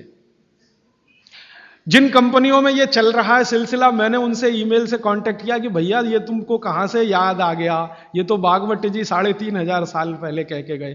तो उन्होंने कहा ये आपके यहां 3,500 साल पहले था, हमारे यहां अब पहुंचा है, हमको अब पता चला है, हमने इस पर रिसर्च शुरू किया है। तो उन्होंने ये महसूस किया है कि जिन कर्मचारियों को दोपहर खाने के बाद वो झपकी लेने की छूट दे रहे हैं, उनकी काम करने की एफिशिएंसी 3 गुना बढ़ गई है, एफिशिएंसी बढ़ रही है। तो वो कह रहे हैं कि पहले से ज्यादा काम कर रहे हैं, तनख्वाह उतनी ही है, बस एक झपकी लेने की छूट उनको मिली है, काम बढ़ गया उनका। तो आप भी महसूस कर सकते हैं। और माताओं बहनों को तो विशेष विनती है, क्योंकि आपका घर का काम भी कुछ कम नहीं है। किसी भी फैक्ट्री को चलाना बहुत आसान है, घर चलाना बहुत मुश्किल काम है। और घर में भी सबसे मुश्किल काम है बच्चों को बड़ा करना। मैं मानता हूं दुनिया में इससे बड़ा कोई काम नहीं। तो आपको काम तो घर में भी है, आप भी भोजन के बाद एक झपकी लेने का नियम बना ही लो। सब काम छोड़कर झपकी ले लो आप, क्योंकि मैं आपसे यह कह रहा हूं कि आपके शरीर के स्वस्थ रहने से ज्यादा बड़ा कोई काम नहीं है दुनिया में। जो आपका शरीर दुरुस्त रहेगा तो घर आगे भी ठीक से चलता रहेगा। इसलिए कोई संकोच नहीं, कोई लिहाज नहीं, कोई शर्म नहीं, सास की शर्म नहीं, ससुर की शर्म नहीं, पति की शर्म नहीं, बच्चों की शर्म नहीं। आपने दोपहर का खाना खाया, झपकी ले ही लो, 20 मिनट से 40 मिनट। जिंदगी आपकी सुखी रहेगी, जिंदगी भर आप सुखी रहेंगे। इसमें कोई शर्म की बात नहीं है, यह शरीर की जरूरत है। जैसे भूख लगती है तो हम खाना खाते हैं, इसमें क्या शर्म करते हैं। वैसे ही खाना खाते ही ब्लड प्रेशर बढ़ता है और ब्रेन को ज्यादा प्रेशर बर्दाश्त नहीं है, तो नींद लेना ही शरीर के लिए अच्छा है। तो आप ये कर लो। पुरुषों के लिए भी मेरी विनती है। आप कहेंगे जी दुकान में व्यवस्था नहीं, कुछ बना लो, आगे पीछे कुछ तोड़ ताड़ के ऐसी व्यवस्था कर लो कि खाते ही पैर सीधे करने को कुछ तो हो जाए। आप कहेंगे जी बैंक में काम करते हैं, बीमा कंपनी में काम करते हैं, तो मैं अमेरिका यूरोप की उन कंपनियों की लिस्ट दे देता हूं जहां पर यह नियम बन चुका है। आपके बैंक और बीमा वालों को वो लिस्ट दिखा दो कि जब ये अमेरिका और कनाडा और ब्रिटेन और ऑस्ट्रेलिया और न्यूजीलैंड में कानून बन सकता है तो हिंदुस्तान में क्यों नहीं। बागवट तो हिंदुस्तान के थे। तो आपकी बैंक और बीमा कंपनियों में भी कोशिश करो। लेकिन आपको मालूम है ये जो हमारा बीपीओ सेक्टर है, यहां तो हो गया है, गुड़गांव में चालू हो गया, उन्होंने चालू कर दिया, दोपहर को खाने के बाद झपकी लेने की छूट देना शुरू कर दिया। तो अगर वहां हो रहा है बीपीओ सेक्टर में, आईटी सेक्टर में, तो सब जगह हो जाएगा। धीरे धीरे ये आ जाएगा। अब मैं आपको एक उल्टी बात कहता हूं। गुजरात में जाता हूं मैं, राजस्थान में जाता हूं, जयपुर जैसे शहर में, राजकोट जैसे शहर में, तो दोपहर को सारा बाजार बंद रहता है। राजकोट में हजारों करोड़ का बिजनेस होता है रोज का। दोपहर को कोई दुकान पे नहीं मिलेगा, करोड़पति से करोड़पति। कहां है जी? खाना खा के झपकी ले रहे हैं। बहुत सुखी लोग हैं, बहुत सुखी लोग हैं। काठियावाड़ में मैंने देखा है, क्या पोरबंदर, क्या राजकोट, क्या जामनगर, क्या जूनागढ़, क्या अमरेली, दोपहर को बाजार खुलेगा ही नहीं। और मैंने तो ऐसे ऐसे लोगों को देखा है कि ग्राहक आके खड़ा है करोड़ों रुपए लेके, सेठ जी कहेंगे जी शाम को आना 4 बजे के बाद। अरे सेठ जी मेरे पास बैग भरा है रुपयों का, शाम को ले आना, मुझे अभी इतनी फुर्सत नहीं है, मैं नींद ले रहा हूं। बहुत सुखी लोग हैं, समय का सही सदुपयोग कर रहे हैं। अब कुछ लोग गालियां देते हैं, क्या निकम्मे लोग हैं, दोपहर को सोते हैं। सोना ही चाहिए। पूना में आप चले जाइए, पेशवाई के जमाने से पूना के लोग दोपहर को खाने के बाद जरूर नींद लेते हैं। पेशवा ने इसके लिए बहुत प्रचार किया था, बागवट के इस सूत्र का। तो वहां भी है, पूना में भी है। जो पुराने शहर है ना हिंदुस्तान में, हर जगह ये देखने को मिलेगा, दोपहर के खाने के बाद सब झपकी लेंगे ही। तो कर्नाटक में भी है, तमिलनाडु का मुझे मालूम नहीं क्योंकि ज्यादा मैं घूमा नहीं। लेकिन आप ये ध्यान रखो कि ये जो नियम आप पालन करो तो ये प्रकृति के अनुकूल है, शरीर के अनुकूल है, इसलिए इसमें शर्म नहीं, झिझक नहीं। अच्छा, अब इसका उल्टा सूत्र है आगे का। वो ये कहते हैं कि दोपहर और सुबह के खाने का अगर आपने नींद लिया है खाने के तुरंत बाद, तो रात का भोजन माने शाम का भोजन, रात से मतलब हमेशा शाम, ध्यान रखना, तो शाम के भोजन के बाद कभी भी विश्रांति नहीं लेना, उल्टा है बिल्कुल। सुबह का भोजन किया तब तो विश्रांति जरूरी है, शाम का भोजन किया तो 2 घंटे तक विश्रांति नहीं लेना। 2 घंटे माने 6 बजे खाना खा लिया तो 8 बजे ही जाना सोने के लिए, उसके पहले नहीं। 5 बजे खाया तो 7 बजे, 2 घंटे तो विश्रांति लेना ही नहीं। क्यों? सुबह का जो है क्रम शाम को उल्टा है। सुबह सूर्य का प्रकाश है, पवन का स्पर्श बहुत तीव्र है, शाम को सूर्य का प्रकाश बिल्कुल नहीं है। तो शरीर की बायोकेमिस्ट्री पूरी बदल जाती है सुबह और शाम। सुबह कुछ तरह के हार्मोन्स हैं, शाम को दूसरे तरह के हार्मोन्स। तो शाम के लिए वो ऑब्जर्वेशन करके कहते हैं कि कभी भी खाने के बाद तुरंत सोना नहीं, अगर सोएंगे तो हार्ट अटैक, डायबिटीज, सब बीमारी आने की संभावना। तो शाम को खाने के 2 घंटे बाद तक ना सोएं, सुबह खाते ही जरूर विश्रांति लें। अब आके एक तीसरा सूत्र उन्होंने लिखा है, दोनों को शायद मिलाया उन्होंने, वो कभी भी एक्सट्रीम पे नहीं गए भागवत जी, बीच में ही रहे, मिडिल मार्ग हैं, मध्य मार्ग है। वो ये कहते हैं कि सुबह और शाम को अगर जो आप ये दोनों नियम पालन नहीं कर पाते किसी कारण से, करें तो बहुत अच्छा है, नहीं कर पाते तो वो ये कहते हैं कि 10 मिनट के लिए वज्रासन में जरूर बैठ जाए, सुबह और शाम दोनों। सुबह का नियम अगर आप पालन नहीं कर पाते, माने विश्रांति नहीं ले पा रहे किसी कारण से, और शाम का भी नियम पालन नहीं कर पा रहे हैं, 2 घंटे तक आपको सोना नहीं है किसी भी कारण से, कारण कुछ भी हो, तो वो ये कहते हैं वज्रासन में जरूर बैठें 10 मिनट। वज्रासन आप सब समझते हैं, ये ऐसे पैर पीछे करके बस 10 मिनट बैठ जाइए खाने के बाद, सुबह भी और शाम को भी। और प्राणायाम और योग में महर्षि पतंजलि ने कहा है कि भोजन के बाद जो किया जाने वाला आसन है वो ये एक ही है, बाकी कोई आसन आप नहीं कर सकते। और महर्षि पतंजलि कहते हैं, महर्षि पतंजलि भागवत के बाद के हैं, महर्षि पतंजलि कहते हैं कि अगर वज्रासन में कोई बैठता है तो शरीर बिल्कुल वज्र के जैसा ही होता है। वज्र आप समझते हैं, एकदम कठोर मजबूत। अब मैंने हिंदुस्तान के कई लोगों को देखा, गांधी जी को तो मेरे आंखों से नहीं देखा, शोभाकांत जी ने देखा है। गांधी जी घंटों घंटों वज्रासन में बैठते थे, घंटों घंटों घंटों घंटों। और आप देखो एकदम पतला दुबला शरीर, और अंग्रेजों की लाठी खाने को हमेशा तैयार। वो वज्रासन की कृपा है गांधी जी। गांधी जी कोई आसन नहीं करते थे, कोई प्राणायाम नहीं करते थे, सुबह घूमने जरूर जाते थे, लेकिन हमेशा ये वज्रासन में जब मौका मिला बैठ गए, जब मौका मिला बैठ गए। और घंटों घंटों 3-3 घंटे तो लोगों ने उनको देखा बिना हिले डुले वज्रासन में बैठ के चिट्ठी लिख रहे हैं, किताब पढ़ रहे हैं, वगैरह वगैरह। तो 10 मिनट तो न्यूनतम करें ही, ज्यादा से ज्यादा अगर आप कर सकें, समय समय पे वज्रासन में बैठते रहें, तो शरीर की बहुत सारी क्रियाएं एकदम दुरुस्त रहती। ये 3 सूत्र हुए, और एक चौथा सूत्र बता देता हूं। हमारे भागवत ऋषि कहते हैं कि आप जब खाना खा रहे हैं तो खाना खाते समय आपका चित्त और मन दोनों शांत रहने चाहिए। चित्त और मन 2 अवस्थाएं, चित्त की है, मन की है। मॉडर्न साइंस में ना चित्त है ना मन है, वो ब्रेन की बात करते हैं, माइंड की बात करते हैं। माइंड अलग है, मन अलग है, ब्रेन अलग है, चित्त अलग। तो वो कहते हैं चित्त और मन दोनों शांत रहें। तो चित्त और मन को शांत रखने का क्या उपाय है? तो शायद इसी के लिए हमारे देश में ये है कि भजन करें खाने के पहले, या ईश्वर की प्रार्थना करें खाने के पहले। अगर ईश्वर की प्रार्थना आप कर रहे हैं, कोई सूत्र बोल रहे हैं, तो निश्चित रूप से आपके मन और चित्त में शांति आएगी। तो खाने के पहले मन और चित्त को शांत करें, भजन के द्वारा, या तो भगवान की प्रार्थना के द्वारा, कोई मंत्र के द्वारा, कोई सूत्र के द्वारा, जैसे आप करना चाहें वो करें। और एक सूत्र बहुत महत्व का, वैसे तो मैं परसों कहने वाला हूं, लेकिन आज मैं कह रहा हूं इसलिए क्योंकि वो इससे जुड़ा हुआ है। भागवत जी एक जगह लिख रहे हैं सूत्र में कि जब भी आप विश्रांति लें, सुबह या शाम, माने रात को सोएं या दिन में सोएं, तो हमेशा दिशाओं का ध्यान रख के सोएं। अब यहां पे वास्तु घुस गया, वास्तुशास्त्र, वास्तु भी विज्ञान है। तो वो कहते हैं कि इसका जरूर ध्यान रखें। क्या ध्यान रखें? तो वो कहें हमेशा आपको विश्रांति लेते समय सिर सूर्य की दिशा में रहे, सूर्य की दिशा माने पूर्व की दिशा, और पांव पश्चिम में रहे।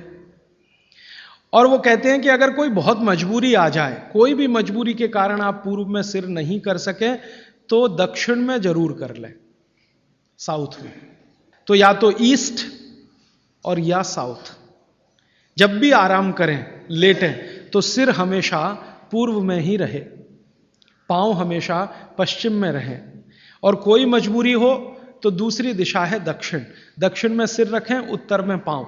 आगे के सूत्र में भागवत जी कहते हैं कि उत्तर में सिर करके कभी भी ना सोएं, उत्तर, नॉर्थ। फिर आगे के सूत्र में लिखते हैं कि उत्तर की दिशा मृत्यु की दिशा है, सोने के लिए। उत्तर की दिशा दूसरे कई कामों में बहुत अच्छी है, पढ़ना है, लिखना है, अभ्यास करना है, तो उत्तर में मुंह रख के करें। लेकिन सोने के लिए उत्तर बिल्कुल निषिद्ध है। अब भागवत जी ने लिख दिया, मैंने देखना शुरू किया, जब से ये पढ़ा तो मैं गांव में भी बहुत जाता हूं, तो कई बार गांव में मैंने ऐसी स्थिति देखी है, किसी का मृत्यु हुई तो मुझे अंतिम संस्कार में जाना पड़ा, तो मैं देखता हूं कि वहां पंडित जी खड़े हो गए अंतिम संस्कार के सूत्र बोलना। तो पहला ही सूत्र वो बोलते हैं संस्कृत में, हर गांव में पंडित जी, मृत का शरीर उत्तर में करो, माने सिर उत्तर में करो।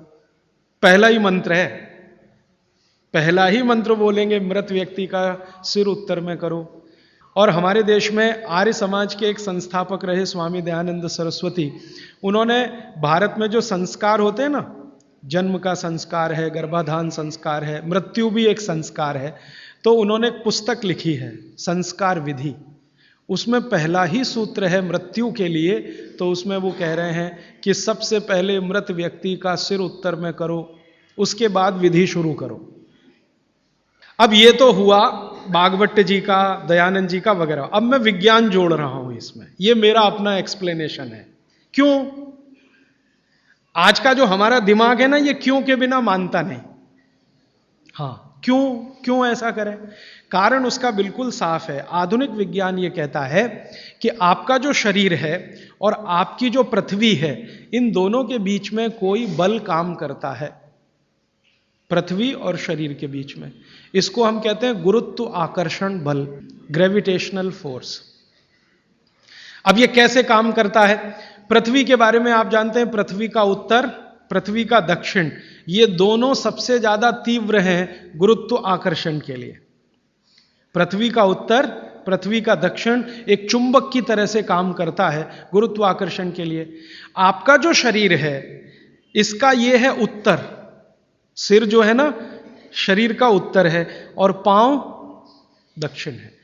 तो सिर का उत्तर और पृथ्वी का उत्तर, आप अगर पृथ्वी में उत्तर की दिशा में सिर करके सो गए, भागवत जी कहते नहीं सोना, मान लो सो गए, तो आपका सिर का उत्तर और पृथ्वी का उत्तर, उत्तर उत्तर दोनों साथ में आए तो फोर्स ऑफ रिपल्शन काम करता है। विज्ञान ये कहता है फोर्स ऑफ रिपल्शन माने प्रतिकर्षण बल लगेगा। तो आप ऐसे ऐसे समझो इसको कि ये उत्तर है और आपने उत्तर में सिर किया, तो उधर से एक प्रतिकर्षण बल आपके शरीर पर काम करेगा। तो ये प्रतिकर्षण बल जब शरीर पर काम करेगा, धक्का देने वाला बल, तो आपके शरीर में संकुचन आएगा, कॉन्ट्रैक्शन। और शरीर में अगर संकुचन आया तो ब्लड प्रेशर पूरी तरह से कंट्रोल के बाहर जाएगा, क्योंकि ब्लड को भी प्रेशर आएगा। क्योंकि शरीर को प्रेशर आया ना, तो शरीर में खून है, खून को भी प्रेशर आएगा, और अगर खून को प्रेशर है तो नींद आएगी ही नहीं। मन में हमेशा धड़पड़ चलती रहेगी, हृदय की गति हमेशा तीव्र रहेगी। तो उत्तर की दिशा पृथ्वी की है, जो नॉर्थ पोल कहलाती है। हमारे शरीर का उत्तर ये है सिर। अगर ये दोनों एक ही दिशा में हो, फोर्स ऑफ रिपल्शन काम करेगा, प्रतिकर्षण बल लगेगा, शरीर में संकुचन आएगा, नींद आएगी ही नहीं। अब इसका उल्टा कर लो, आपका सिर दक्षिण में कर दो, ठीक है? पृथ्वी का दक्षिण में आपका सिर कर दो, तो आपका सिर तो नॉर्थ हुआ और पृथ्वी का दक्षिण हुआ, साउथ हुआ। तो आपका नॉर्थ माने उत्तर और पृथ्वी का दक्षिण, ये दोनों एक दिशा में हैं, तो फोर्स ऑफ अट्रैक्शन काम करेगा, एक बल आपको खींचेगा।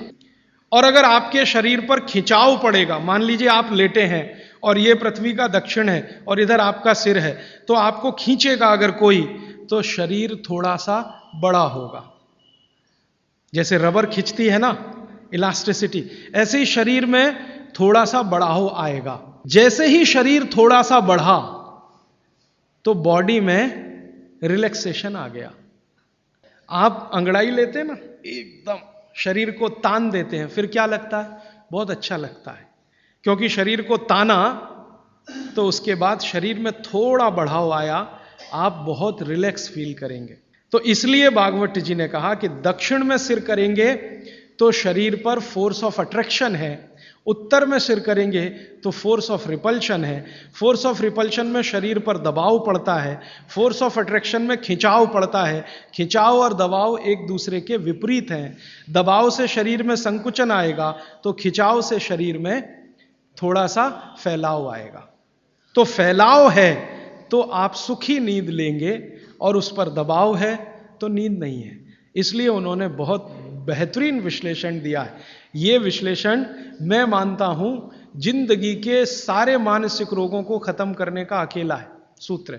नींद अच्छी अगर ले रहे हैं आप तो समझ लीजिए दुनिया में बहुत सारी चीजें आपके शरीर से बाहर।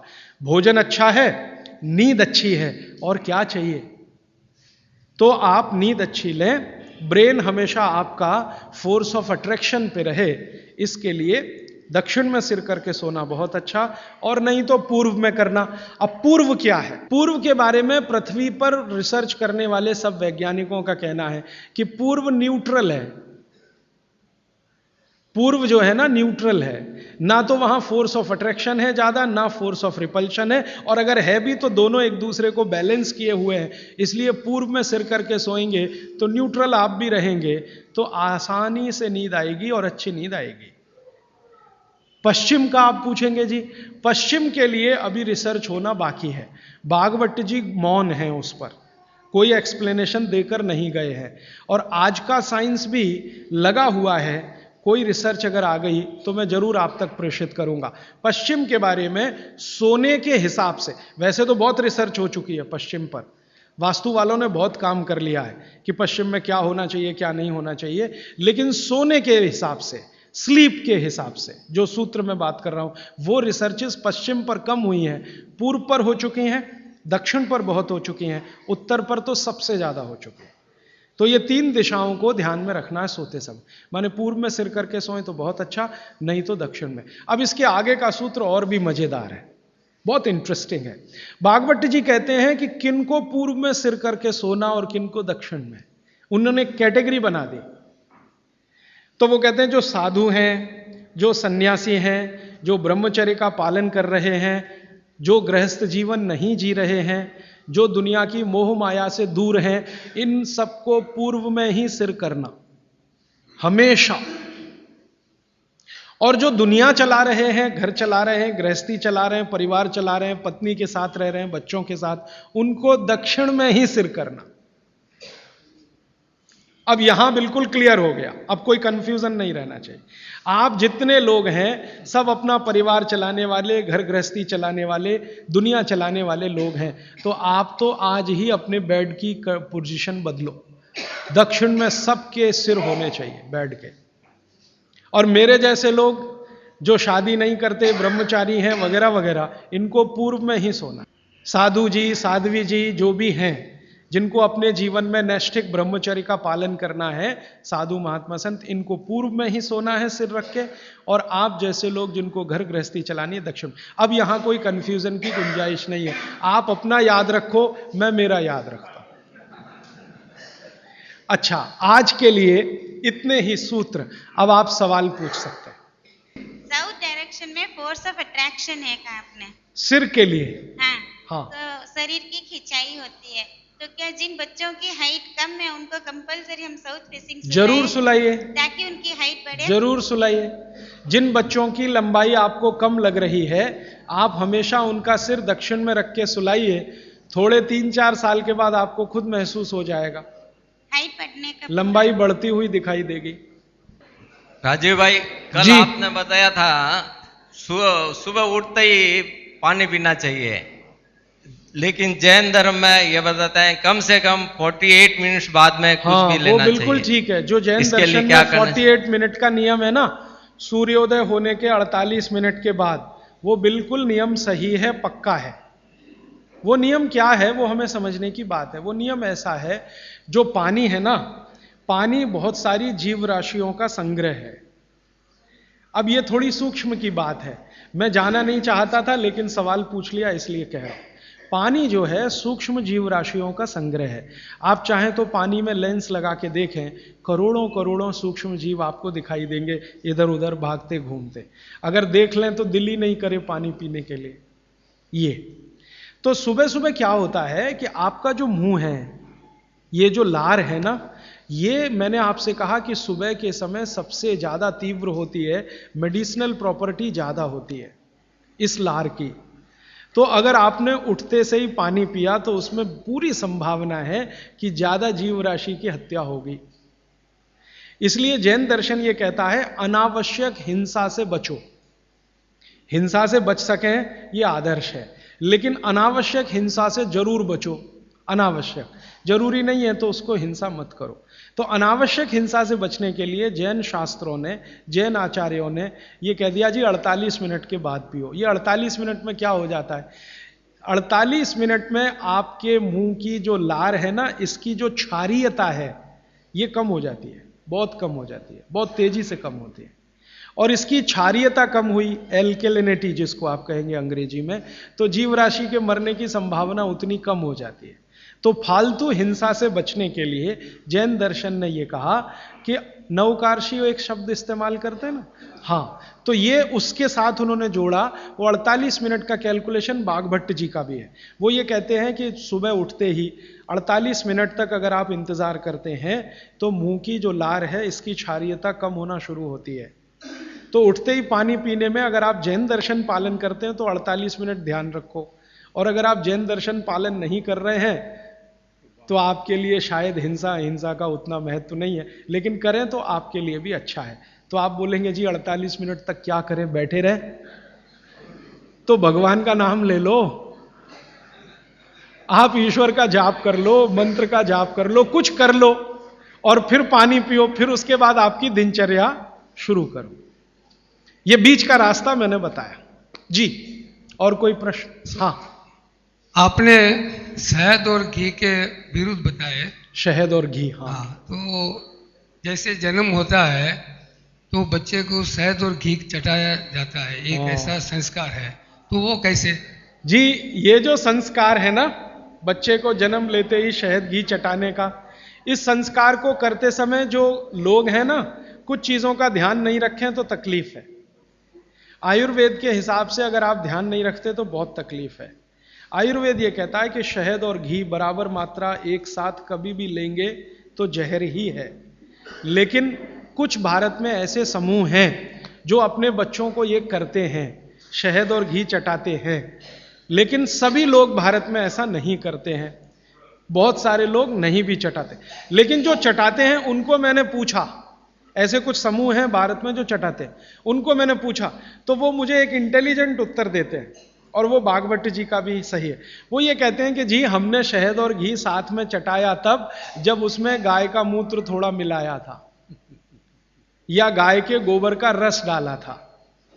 अब ये जो गाय का गोबर और गोमूत्र की जैसे ही बात आती है तो तुरंत मेरे ख्याल में आता, पंचगव्य बनाते हैं ना, पंचामृत या पंचगव्य, तो उसमें शहद और घी भी होता है, लेकिन गोमूत्र के साथ या गोबर के रस के साथ। फिर हम लोगों ने थोड़ा काम किया कि ये गोमूत्र अगर मिला दिया शहद और घी में तो क्या इसकी विषकारकता कम हो गई? तो बाद में एक कल या नहीं तो परसों में इस पे विस्तार से आने वाला हूं कि गाय के मूत्र को मिलाते ही शहद और घी एक दूसरे के साथ मिलने को तैयार है, माने उनकी दुश्मनी कम है। माने गाय के मूत्र में एक केमिकल है जिसका नाम है सल्फर। ये सल्फर दुनिया का अकेला केमिकल है जो दो विष के बीच में डालो तो दोनों को न्यूट्रल करता है, लेकिन खुद का प्रभाव बढ़ाता है, तो सल्फर बढ़ता है। तो कुछ लोगों को मैंने पूछा जो ये कर रहे हैं, तो वो कहते हैं हम बच्चे को शहद और घी चटाते हैं लेकिन थोड़ा गोमूत्र देकर, माने थोड़ा गोमूत्र एक बूंद या आधा बूंद मिलाकर, तो शायद उनके लिए वो अनुकूल पड़ता हो। लेकिन आप ये ना करें, ये मेरी विनती है। आप इसको, बच्चे को अगर चटाना है तो खाली घी चटा दें, अगर चटाना है तो खाली शहद चटा दें, शहद और घी मिलाकर ना चटाएं। एक ही कंडीशन है कि जब बच्चे को कोई ऐसा गंभीर रोग ना हो, अगर मान लो कोई बहुत गंभीर रोग है जिसमें विष ही देना है, मान लीजिए कई रोग ऐसे हैं जिसमें विष दवा का काम करता है, ऐसे कई रोग हैं जिसमें विष दवा का काम करता है, उस कंडीशन में जरूर बच्चे को दिया जा सकता है। जैसे एक बहुत खराब रोग होता है, कई बच्चों को होता है, जन्म लेते ही उनके शरीर का जो त्वचा है ना, उनका रंग बदलना शुरू होता है। कई बच्चों को मैंने देखा एकदम तांबई कलर के हो जाते हैं। ये जो कॉपर होता है ना, कॉपर, ताम्र, उसी रंग के बच्चे की स्किन होना शुरू हो जाती है। उस बच्चे को जरूर शहद और घी ही चटाना पड़ेगा, नहीं तो ठीक नहीं होगा, उसके लिए वो काम आएगा। तो अलग अलग परिस्थितियों में, लेकिन सामान्य बच्चे के लिए ये ठीक नहीं है, उपयोगी नहीं। जी श्रीमान जी, आयुर्वेदिक दवाओं के साथ जो डॉक्टर की दवाएं अभी चल रही है, तो उसको ले सकते हैं? बिल्कुल मत लीजिए। दवा जो है ना, आप भरोसे से आयुर्वेद की लीजिए तो उससे ही आपको बहुत बड़े परिणाम मिल जाएंगे। एलोपैथी की दवाएं साथ में खाएंगे तो कोई अच्छे परिणाम तो नहीं, बुरे परिणाम जरूर आ जाएंगे। अर्जुन की छाल का जो पाउडर आप जी के साथ लेना कह रहे हैं, जब हम लेते हैं तो उसको पथरी के जैसे जमने की शंका रहती है या डाउट रहता है? अर्जुन की छाल से पथरी होने की शंका ना के बराबर है। पथरी होने की शंका एक ही चीज में है कि अगर आप चूना ज्यादा खाएं तो। अर्जुन की छाल से आज तक मैंने नहीं सुना किसी को पथरी हुई है, क्योंकि अर्जुन की छाल में जो कैल्शियम है वो बहुत ही कम है, और जो है वो बहुत आसानी से घुलनशील है, वो आसानी से डाइजेस्ट होता है। पथरी होने की संभावना तभी है जब आप ज्यादा चूना खाएं। जी पेशाब करने के पश्चात पानी पीना ठीक है या पहले पानी पीना? कल तक इंतजार कर लीजिए इस नियम के लिए, ये कल आने ही वाला है। आप पूछिए जी। क्या जी? काढ़ा? काढ़ा शाम को भी पी सकते हैं, लेकिन सुबह सबसे अच्छा। शाम को चाहें तो पी सकते हैं, लेकिन सुबह सबसे अच्छा। शाम को पिएंगे तो नुकसान तो कुछ नहीं है, लेकिन फायदा भी बहुत नहीं आएगा। फायदा सबसे ज्यादा काढ़े का लेना है तो सुबह का ही। जी जी हाँ जी, इनको चाय पीने की आदत है सुबह उठते ही, बहुत लोगों को होगी। इसका नुकसान बताएं। देखिए, मैं एक ही मिनट में आपको बताना चाहता हूं कि चाय जो आप बनाते हैं उसमें चाय से ज्यादा नुकसान है चीनी। ये जो शुगर है ना, चीनी, इसका चाय के साथ कोई मेल नहीं है। अगर आप चाय पी रहे हैं, वैसे तो मत पिए क्योंकि आपकी तासीर के अनुकूल नहीं है। चाय के जो केमिकल है ना, भारत के लिए उपयोगी नहीं है, भारत में रहने वाले लोगों के लिए। यूरोप और अमेरिका के लिए बहुत अच्छी है यही चाय, हमारे लिए वो जहर है। कॉफ़ी तो और भी ज़्यादा, गर्म देशों में चाय कॉफ़ी अच्छी नहीं है। फिर भी अगर आप पी रहे हैं, आप मानते हैं कि खराब है, लेकिन क्या करें, आदत से मजबूर है, तो मैं एक तरीका बता देता हूँ। वो तरीका ये है कि चीनी की जगह गुड़ की चाय पी लीजिए। क्यों पी लीजिए वो समझिए। गुड़ जो है ना क्षारीय है, और चीनी है ना अम्लीय है। चीनी जब डिसइंटीग्रेट होती है तो उसके जो अंतिम परिणाम है वो एक एसिड के रूप में ही है, और गुड़ जब डिसइंटीग्रेट होता है तो उसका अंतिम परिणाम है वो क्षार के रूप में है। आपके पेट में अम्ल वैसे ही बहुत है, और सुबह सुबह तो ज्यादा ही होता है, और उस समय अम्ल वाली चाय और पिएं जो चीनी मिलाई हुई है, तो ये एसिडिटी ही बढ़ाएगी आपकी। तो बेहतर है कि आप चाय पिएं तो गुड़ वाली पिएं। अब गुड़ वाली चाय जब पिएंगे तो दूध नहीं डाल सकते उसमें, क्योंकि दूध फट जाएगा गुड़ से, क्योंकि दूध और गुड़ की दोस्ती नहीं है। तो फिर बिना दूध की चाय पिएं। तो आप काली चाय पिएं, गुड़ डाल के पिएं। और मेरी छोटी सी एक बात अगर मान लें कि अगर काली चाय गुड़ डालकर आप पी रहे हैं तो थोड़ा सा नींबू का रस डालें तो न्यूट्रलाइज होगी ये। नींबू का रस एसिडिक है, गुड़ जो है ना क्षारीय है, तो गुड़ मिलाई हुई चाय को अगर न्यूट्रल करना है तो थोड़ा नींबू डालकर नींबू की चाय पिए। ठीक है, ऐसा कर। लेकिन इसको पीने से पहले पानी जरूर पिए, वो नियम ना भूलें। जी हाँ, इसलिए मैंने बोला कि गुड़ में जो है ना क्षार है और नींबू जो है एसिडिक है, तो क्षार अम्ल मिले तो न्यूट्रल होगा, तो न्यूट्रल चाय हो जाएगी जब आप पिएंगे। मैं नहीं चाहता कि क्षारीय तत्व भी ज्यादा जाए आपके पेट में, क्योंकि क्षार भी नुकसान करता है। तो गुड़ डाल दिया तो क्षारपन आया चाय में, तो थोड़ा 2-3 बूंद नींबू के रस की डालिए तो फिर न्यूट्रल हो जाएगा, वो आप पिए तो जीवन भर आप बिना किसी दुख और तकलीफ के पी सकेंगे उसको। और अगर आपको बन पाए तो हरे पत्ते की चाय ही पिए। ये जो चाय आती है ना बाजार में टी डस्ट, ये आप में से किसी के लिए भी अच्छी नहीं है। आपको अगर हरे पत्ते वाली चाय मिल रही है तो वो कम से कम इतना जरूर फायदा है कि वो एंटीऑक्सीडेंटल प्रॉपर्टी वाली है, क्योंकि हरे पत्ते को सीधे निकालकर सुखाकर आप बना रहे हैं, तो वो इससे बेहतर है जो चूरे वाली चाय आप पी रहे हैं, थोड़ी बेहतर है जी। कई देशों में हमने देखा है कि भोजन लेते समय वज्रासन में बैठ के भोजन लेते हैं। तो ईस्टर्न कंट्रीज में करते हैं, इंडोनेशिया में, मलेशिया में, थोड़ा सा मंगोलिया में जाएं तो वहां भी करते हैं। वज्रासन में बैठकर वो लोग भोजन कर सकते हैं, आपके लिए उतना अनुकूल नहीं है, क्योंकि आपको भोजन के बाद वज्रासन करना अनुकूल है। भोजन करते समय आपके लिए सुखासन या उकड़ू बैठकर आसन वही अनुकूल है। अब ये क्यों है, एक दिन रुक जाइए, परसों मैं एक्सप्लेन करने ही वाला हूं। और मैंने ये भी नोटिस किया है कि यहाँ के लोग भोजन लेने के बाद शहद लेना वाजिब समझते हैं, इसलिए क्योंकि डाइजेशन में हेल्प करता है। लीजिए ना, मैंने मना नहीं किया, लेकिन जैन दर्शन का पालन अगर आप कर रहे हैं तो मत लीजिए, और अगर आप जैन दर्शन में पालन नहीं कर रहे हैं अपने जीवन को तो आप शहद लेने के लिए स्वतंत्र हैं। जैन दर्शन में है तो मैं स्ट्रिक्टली बोलूंगा ना करें, क्योंकि उसमें हिंसा और अहिंसा की बात आएगी। शहद जो है ना जीव राशियों का समूह है, और बड़ी मक्खी के शहद में ज्यादा जीव राशियां। पानी कितना लेना चाहिए ये सबके लिए अलग अलग है, तो इसका सूत्र बता देता हूं। हर व्यक्ति को कितना पानी पीना चाहिए, आप अपना वजन करिए। वजन अगर 60 किलो वजन है तो 10 से भाग दीजिए इसमें, तो 6 आएगा, और 2 घटा दीजिए, तो आप 24 घंटे में 4 लीटर पानी पी सकते हैं। अगर 70 किलो वजन है तो 10 से भाग दीजिए, 7 आएगा, 2 घटा दीजिए, तो 5 लीटर पूरे 24 घंटे में पानी पी सकते हैं। किसी का वजन 40 किलो है, 10 से भाग दीजिए, 4 आएगा, 2 घटा दीजिए, 2 लीटर पानी पूरे दिन में पी सकते। हर व्यक्ति अपने वजन के हिसाब से पानी तय कर ले, जितना वजन 10 का भाग और 2 घटाना।